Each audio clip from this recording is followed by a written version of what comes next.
update on Flex Truck for a while, so here's what we're doing with it. All it takes is one job, oh yeah. All it takes is one job, and everything is gonna be okay. Kyle's over there welding on the limo, and we're gonna try and fire up the Flex Truck for the first time today. So we're just going through a couple of things, doing a gravity bleed on the brakes. We have the batteries on the charger. We're going through all the fluids. One thing that a lot of people overlook is bleeding out the power steering system. So with the fresh install, you're gonna have a lot of air in there. The best way you can do it is just fill up that reservoir and then get the weight off the front end and turn the wheels to the side, back and forth, about 10 times. Sometimes power steering can be deceiving because it'll bubble over the top and people think that it's over full. But what happens is once it runs low, it starts to whip air into it and it gets frothy.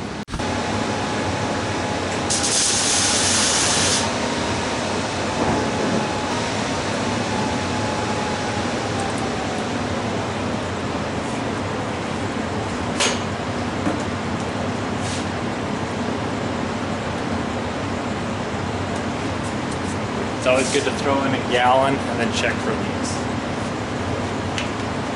So far, most of the fluids have gone well. The only thing that we really got going on is a coolant leak right here at the thermostat housing. So we're gonna drain out about the last gallon that we put in and go from there. We've got brake fluid to all 4 corners right now, so we're ready to do a pedal bleed on those. We've got about 15 gallons of fuel in there, so we should be good there. We pre-filled the fuel filters, that way the pump can prime quickly.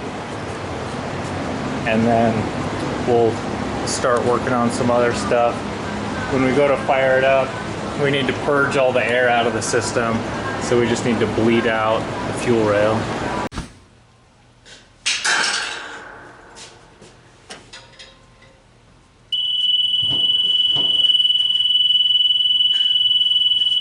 What the fuck is fuel open?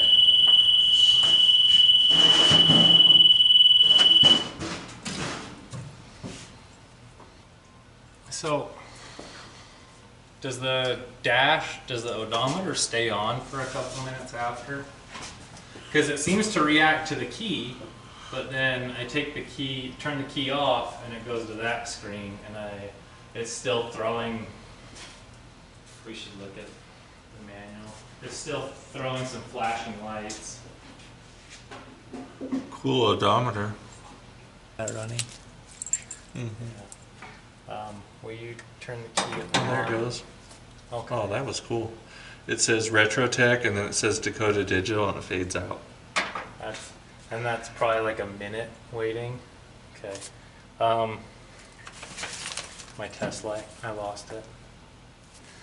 All right, now go key on.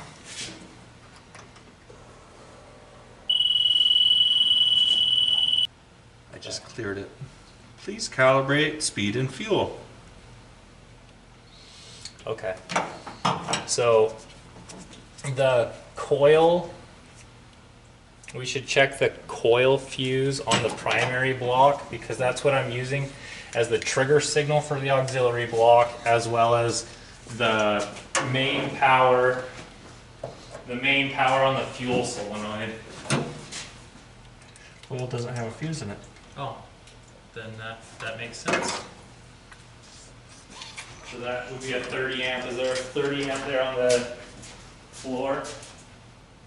See any fuses? Oh, yep. Yep. Okay.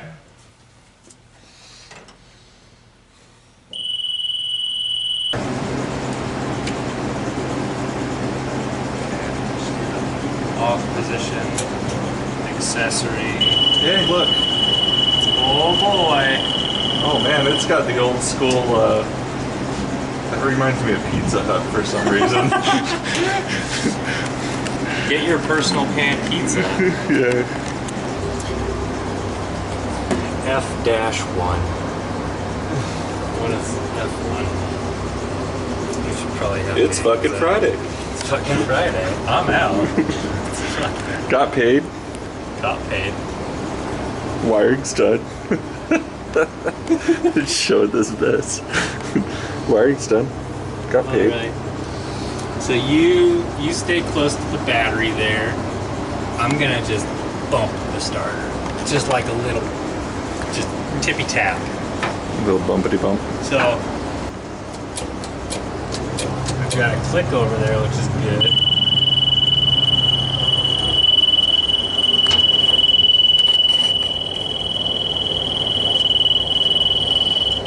We need to send that to a hot well crank.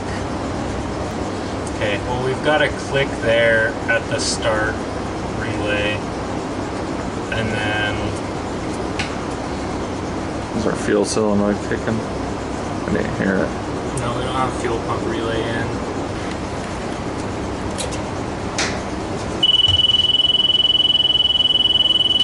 Yeah, it turned blue. It's a little happier robot. Enter number of forward gears. F1. Personal pan pizza. Personal pan pizza. What about this fuel shut off solenoid? It didn't seem to go up. Oh, there's a fuel leak. Why is it leaking like fuel out of the power steering line? Because it's probably leaking off of here. Yeah. Those good old Quick connects. quick connects that you don't need hose clamps for. It's Friday. Jared's been working on this thing all day, and it's almost 7:30. It's time to go home. Attack fuel leaking issues, and the fact that this isn't a Chevy small block is confusing the ignition. And so we'll get back on it on Muckin' Fun Day. All it takes is one job, oh yeah. All it takes is one job,